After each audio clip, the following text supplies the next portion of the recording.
Praise lord అందరికీ. ఈరోజు అపోస్తలుడైన పౌలు గలతీయులకు వ్రాసిన పత్రిక 3వ అధ్యాయం చదువుకుందాము. ప్రారంభిస్తున్నాను.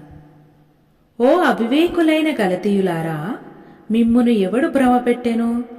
సిలువ వేయబడిన వాడైనట్టుగా యేసుక్రీస్తు మీ కన్నుల ఎదుట ప్రదర్శింపబడెను గదా. ఇది మాత్రమే మీ వలన తెలుసుకొనగోరుచున్నాను. ధర్మశాస్త్ర సంబంధ క్రియల వలన ఆత్మను పొందితిరా, లేక విశ్వాసముతో వినుట వలన పొందితిరా? మీరింత అవివేకులైతిరా. మొదట ఆత్మానుసారముగా ఆరంభించి ఇప్పుడు శరీరానుసారముగా పరిపూర్ణులగుదురా? వ్యర్థముగానే ఇన్ని కష్టములు అనుభవించితిరా. అది నిజముగా వ్యర్థమగునా? ఆత్మను మీకు అనుగ్రహించి మీలో అద్భుతములు చేయించువాడు ధర్మశాస్త్ర సంబంధ క్రియల వలన లేక విశ్వాసముతో వినుట వలననా చేయించుచున్నాడు? అబ్రహాము దేవుని నమ్మెను, అది అతనికి నీతిగా ఎంచబడెను. కాబట్టి విశ్వాస సంబంధులే అబ్రహాము కుమారులని మీరు తెలుసుకొనుడి. దేవుడు విశ్వాస మూలముగా అన్యజనులను నీతిమంతులుగా తీర్చునని లేఖనము ముందుగా చూచి, నీ యందు అన్యజనులందరూ ఆశీర్వదింపబడుదురు అని అబ్రహామునకు సువార్తను ముందుగా ప్రకటించెను. కాబట్టి విశ్వాస సంబంధులే విశ్వాసము గల అబ్రహాముతో కూడా ఆశీర్వదింపబడుదురు. ధర్మశాస్త్రము విధించిన క్రియలకు సంబంధులందరూ శాపమునకు లోనై ఉన్నారు. ఎందుకనగా ధర్మశాస్త్ర గ్రంథమందు వ్రాయబడిన విధులన్నీయు చేయుటయందు నిలకడగా ఉండని ప్రతివాడును శాపగ్రస్తుడు అని వ్రాయబడి ఉన్నది. ధర్మశాస్త్రము చేత ఎవడును దేవుని ఎదుట నీతిమంతుడని తీర్చబడుడను సంగతి స్పష్టమే. ఏలయనగా నీతిమంతుడు విశ్వాస మూలముగా జీవించును. ధర్మశాస్త్రము విశ్వాస సంబంధమైనది కాదు గాని దాని విధులను ఆచరించువాడు వాటి వలననే జీవించును. ఆత్మను గూర్చిన వాగ్దానము విశ్వాసము వలన మనకు లభించినట్లు అబ్రహాము పొందిన ఆశీర్వచనము క్రీస్తు యేసు ద్వారా అన్యజనులకు కలుగుటకై క్రీస్తు మన కోసము శాపమై మనలను ధర్మశాస్త్రం యొక్క శాపము నుండి విమోచించెను. ఇందును గూర్చి మ్రాణు మీద వ్రేలాడిన ప్రతివాడును శాపగ్రస్తుడు అని వ్రాయబడి ఉన్నది. సహోదరులారా, మనుష్య రీతిగా మాట్లాడుచున్నాను.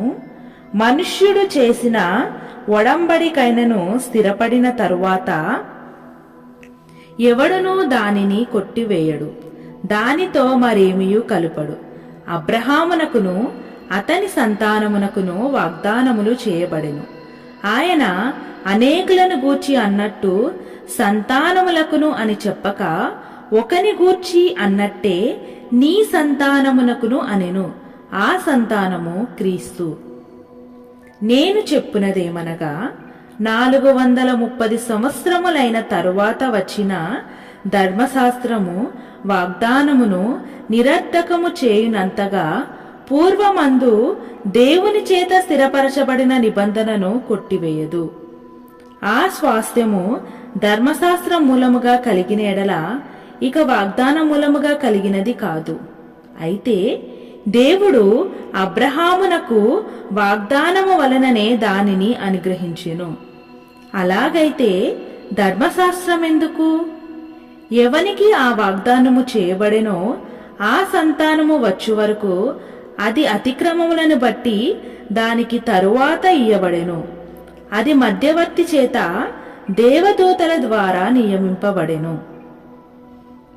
మధ్యవర్తి యొకనికి మధ్యవర్తి కాడు గాని దేవుడొక్కడే. ధర్మశాస్త్రము దేవుని వాగ్దానములకు విరోధమైనదా? అట్లనరాదు. జీవింపజేయ శక్తిగల ధర్మశాస్త్రము ఇయ్యబడి ఉన్న ఎడల వాస్తవముగా నీతి ధర్మశాస్త్రం మూలముగానే కలుగును గాని యేసుక్రీస్తు నందలి విశ్వాసం మూలముగా కలిగిన వాగ్దానము విశ్వసించు వారికి అనుగ్రహింపబడునట్లు లేఖనము అందరినీ పాపములో బంధించెను. విశ్వాసము వెల్లడి కాక మునుపు ఇక ముందుకు బయలుపరచబడబోవు విశ్వాసం అవలంబింపవలసిన వారముగా చెరలో ఉంచబడినట్టు మనము ధర్మశాస్త్రమునకు లోనైన వారమైతిమి. కాబట్టి మనము విశ్వాస మూలమున నీతిమంతులమని తీర్చబడినట్లు క్రీస్తు నొద్దకు మనలను నడిపించుటకు ధర్మశాస్త్రము మనకు బాలా శిక్షకుడాయెను. అయితే విశ్వాసము వెల్లడి ఆయను కనుక ఇక బాలా శిక్షకుని క్రింద ఉండము. యేసుక్రీస్తునందు మీరందరూ విశ్వాసము వలన దేవుని కుమారులై ఉన్నారు. క్రీస్తులోనికి బాప్తిస్మము పొందిన మీరందరూ క్రీస్తును ధరించుకొని ఉన్నారు. ఇందులో యూదుడని గ్రీసు దేశస్థుడని లేదు, దాసుడని స్వతంత్రుడని లేదు, పురుషుడని స్త్రీ అని లేదు. యేసుక్రీస్తునందు మీరందరూ ఏకముగా ఉన్నారు. మీరు క్రీస్తు సంబంధులైతే ఆ పక్షమందు అబ్రహాము యొక్క సంతానమై ఉండి వాగ్దాన ప్రకారము వారసులై ఉన్నారు. ఆమేన్. ప్రభువైన యేసుక్రీస్తు వారు ఈ